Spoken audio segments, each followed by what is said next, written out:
parte pessoal. Então hoje nós temos segunda-feira, né? Começando mais uma semana, graças a Deus. Ontem foi dia de São Francisco, então nós temos um trabalho lá na sala de artes.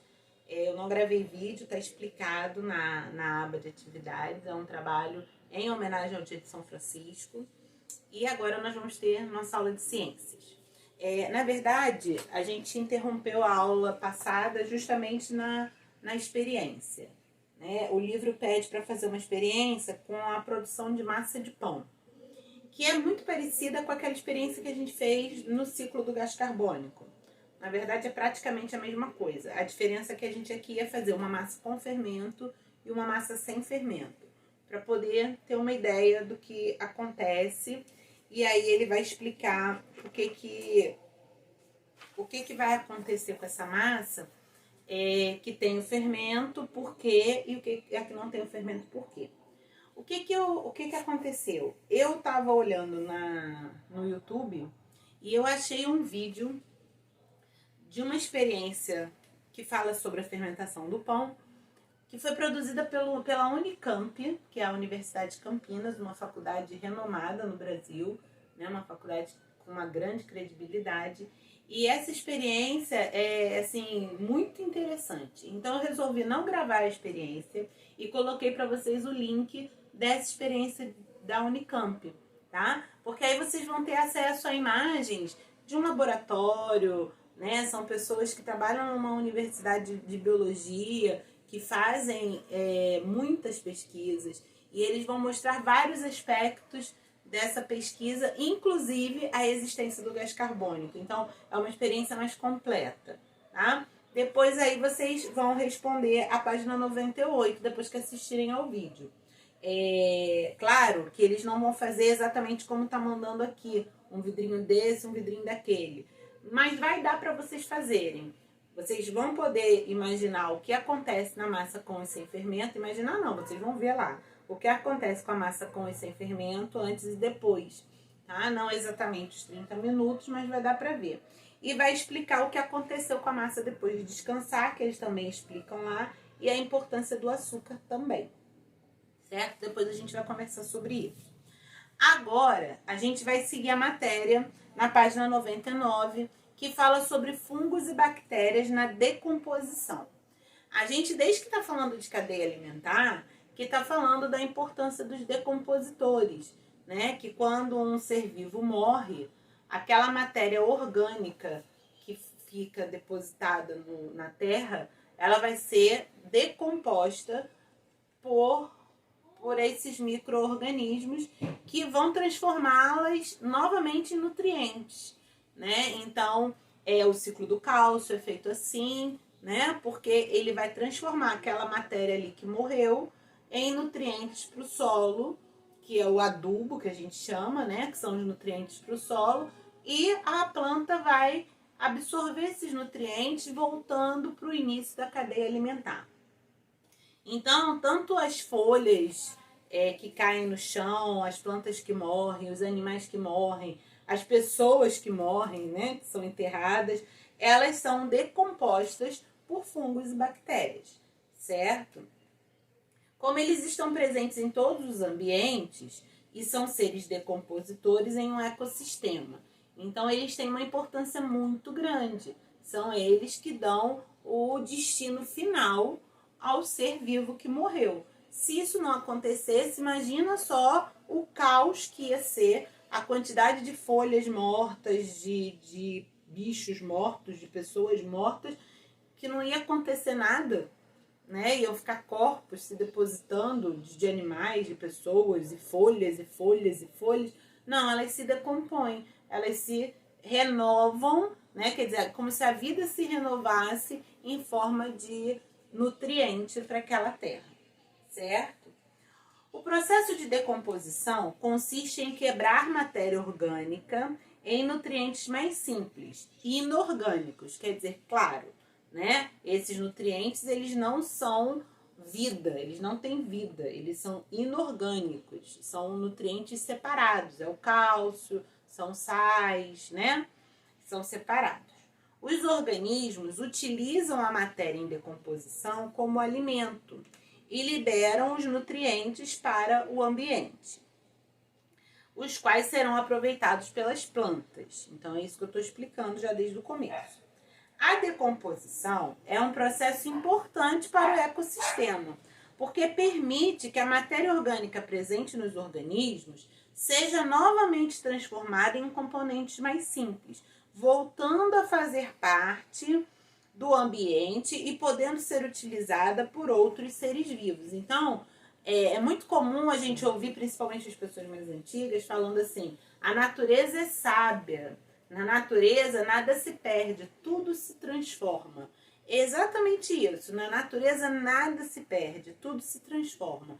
Quem produz lixo não é a natureza, é o homem, certo? Porque, por exemplo, se eu tenho um quintal com muitas árvores e as folhas dessas árvores caem no chão, eu não preciso varrer, certo? Claro, se o meu quintal for de terra, natural.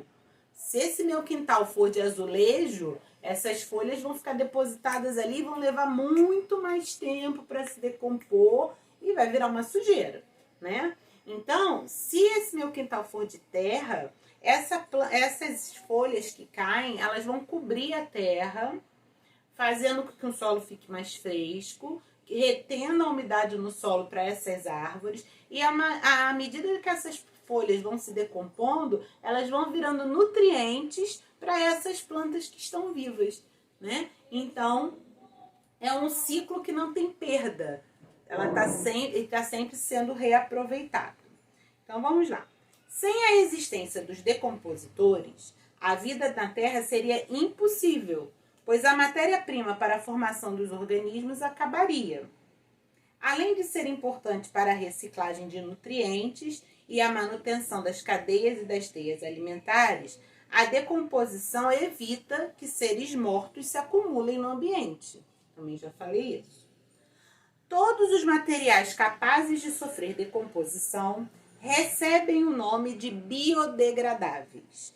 Então, toda vez que vocês virem um produto escrito embalagem biodegradável, papel biodegradável, sabão biodegradável, quer dizer que aquele material pode ser decomposto pela natureza. Ele não vai ficar acumulado, ele não vai levar muito tempo para se decompor, tá?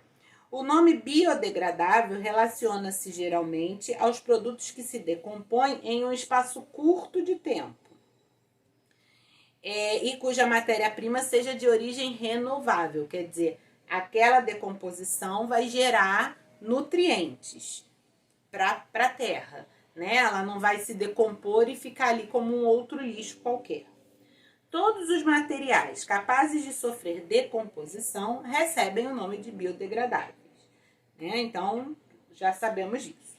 Os produtos que não sofrem o processo de decomposição são chamados de não biodegradáveis. Em geral, são produzidos industrialmente e depois de usados, é comum que acabem se acumulando no ambiente. Quando algum animal ingere esses produtos, eles se acumulam em seu organismo e podem causar a sua morte, que é o grande problema do lixo e do plástico, né? Principalmente do plástico.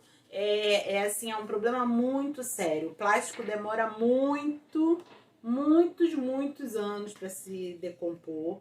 Normalmente eles ficam acumulados no ambiente e quando eles caem no mar, principalmente, eles são confundidos com outros elementos e os animais acabam comendo.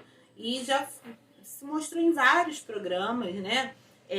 Tartarugas que engolem saco plástico, quando abre a tartaruga, acham uma tartaruga morta, que vão abrir para estudar, ela tá cheia de plástico por dentro, baleias, golfinhos, focas, né, que acabam morrendo porque consomem o lixo humano. Então, mais uma vez, o homem exercendo um papel negativo na natureza.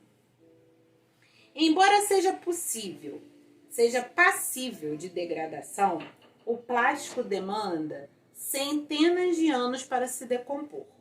Por esse motivo, o material vem se acumulando na natureza e se tornou uma das principais preocupações ambientais.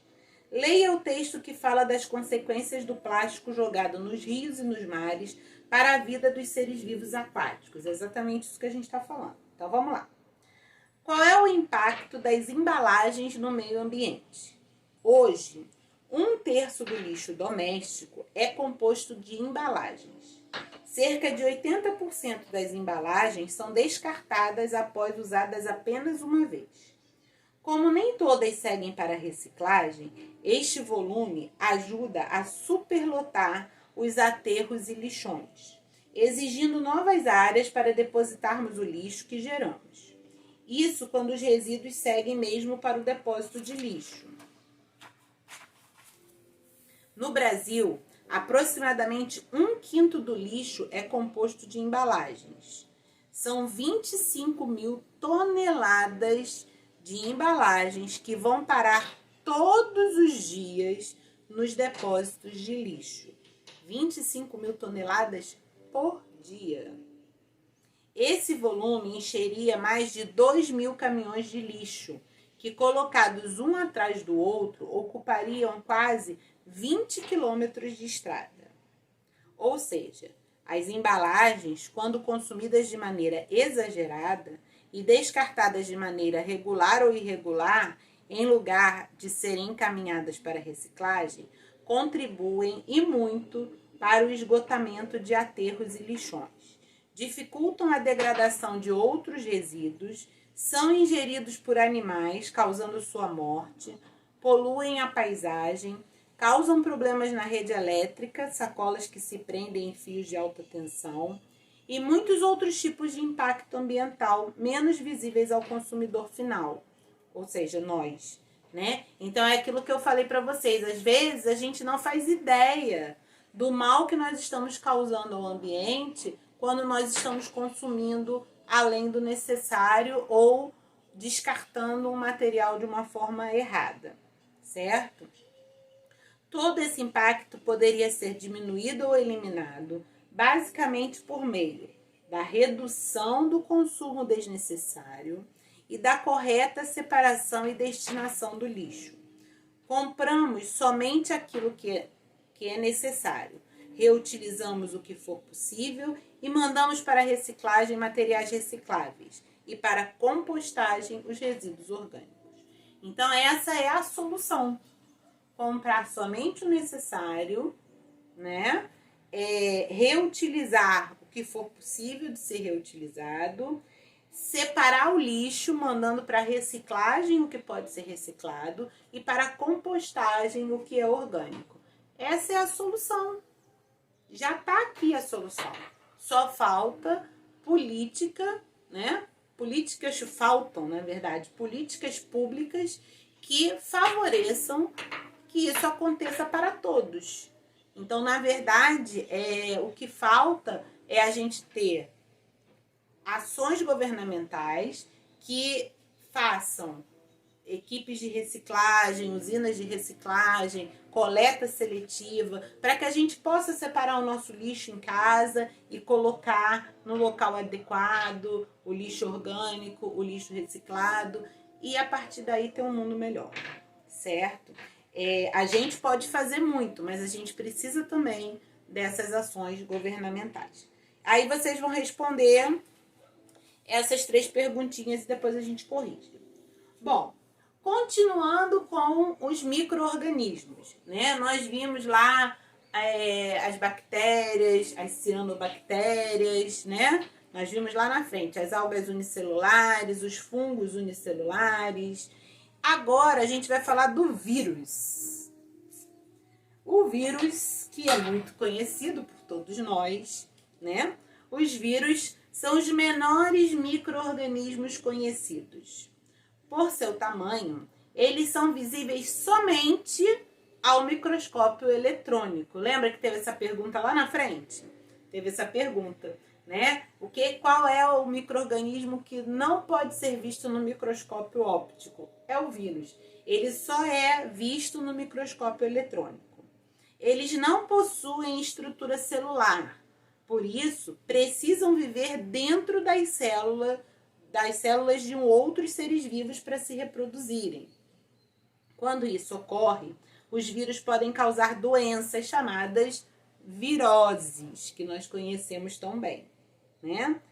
Caso os vírus não encontrem outras células nas quais possam se alojar, alguns tipos podem ficar por muito tempo inativos, isto é, sem realizar nenhuma atividade. Então, a gente tem aí vários desenhos de alguns vírus, né? E aí mostra que o vírus, o coronavírus, ele não é assim tão diferente de outros vírus, né? Tem vários vírus parecidos com ele. E a gente está vivendo muito agora essa questão do coronavírus, mas a gente já convive com outros vírus tão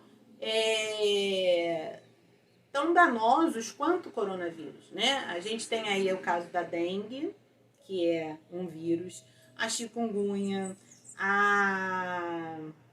não é o nome da outra? Esqueci agora.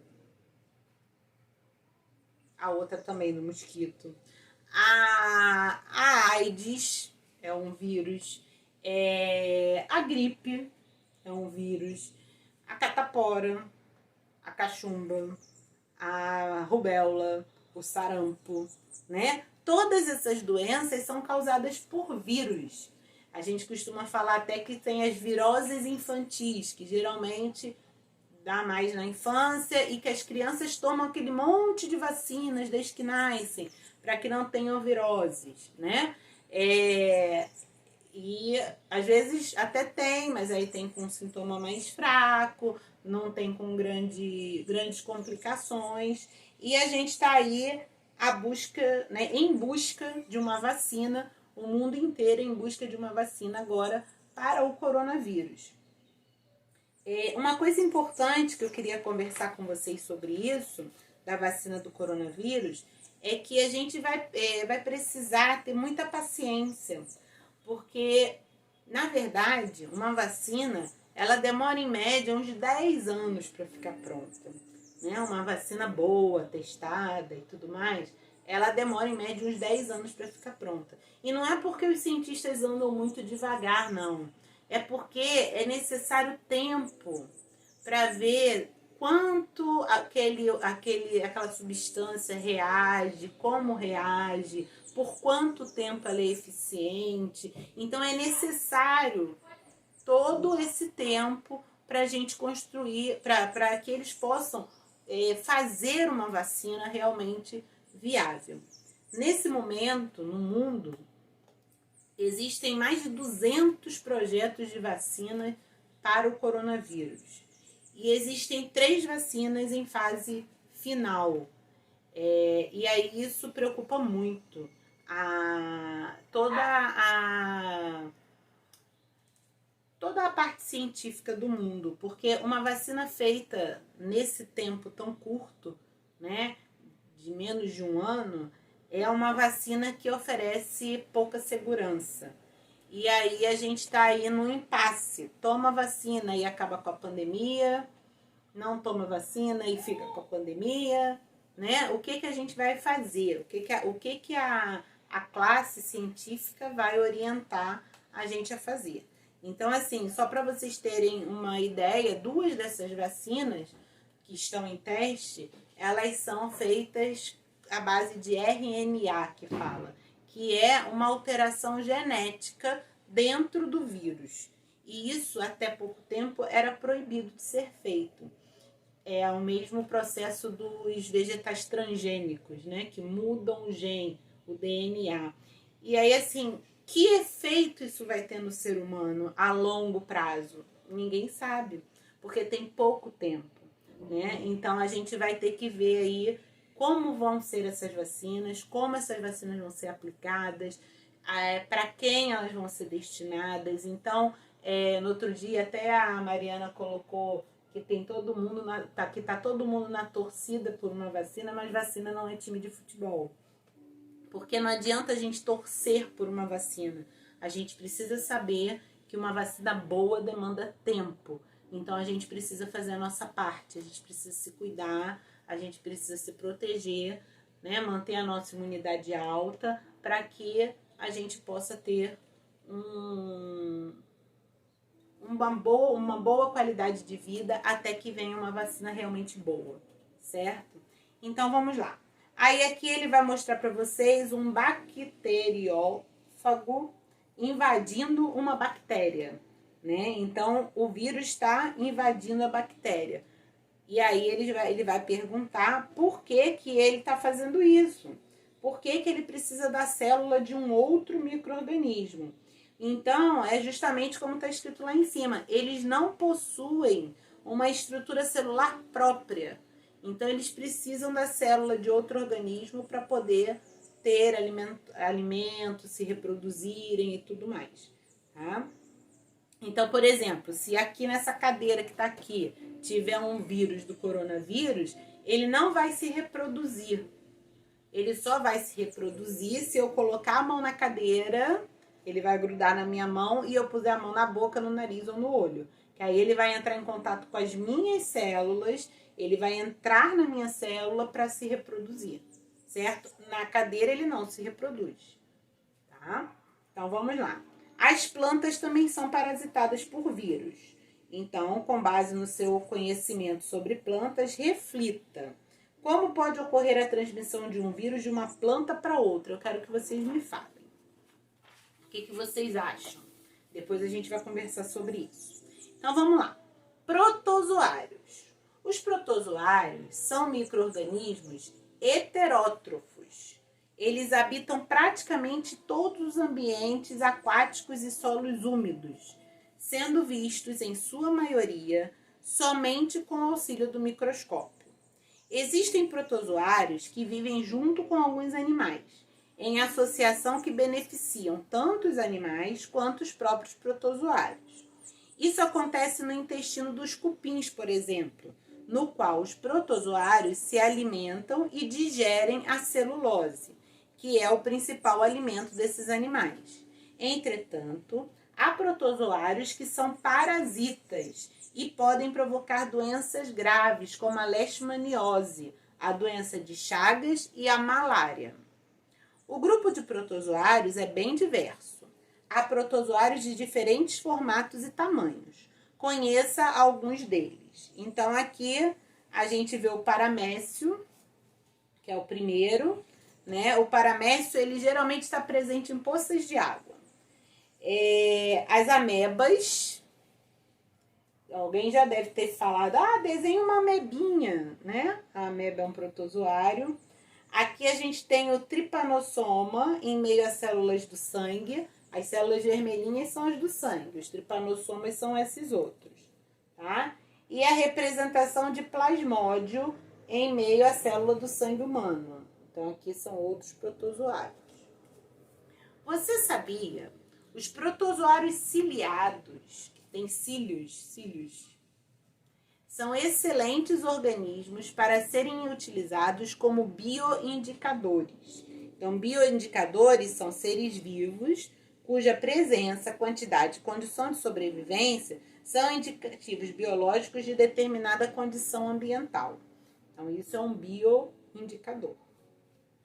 Então, eles são bioindicadores de qualidade de água em programas de monitoramento devido à sua abundância, ciclo de vida curto, sensibilidade às alterações físicas, químicas e biológicas no ambiente aquático, facilidade de manutenção em laboratório e prevalência em corpos hídricos, ou seja, locais com água. Os estudos com esses ciliados podem ser focados tanto em análise de diversidade, riqueza e abundância de espécies em ecossistemas aquáticos, como em avaliações da ecotoxicidade. Ecotoxicidade são efeitos tóxicos de substâncias químicas nos seres vivos e no ecossistema, de contaminantes que podem atingir corpos de água. Nos estudos de monitoramento da qualidade de água, que incluem determinação da riqueza, abundância e diversidade em ambientes impactados, as espécies identificadas podem variar de uma região para outra. Enquanto em ensaios laboratoriais de toxicidade, as espécies dos gêneros Tetraimena e Paramecium são internacionalmente as mais utilizadas. Então, isso aí é só para vocês terem conhecimento, certo? E aí vai vir o para casa, que já é um estudo para nossa avaliação, e o ponto de chegada. Depois eu vou colocar os gabaritos. Combinado? Assistam a experiência da Unicamp, que é muito interessante, e depois respondam as questões, tá bom? Não esqueçam de fazer o trabalho de artes em homenagem a São Francisco, mas vale 5 pontos, tá? E publica lá na aba de atividades. Um beijo, até amanhã.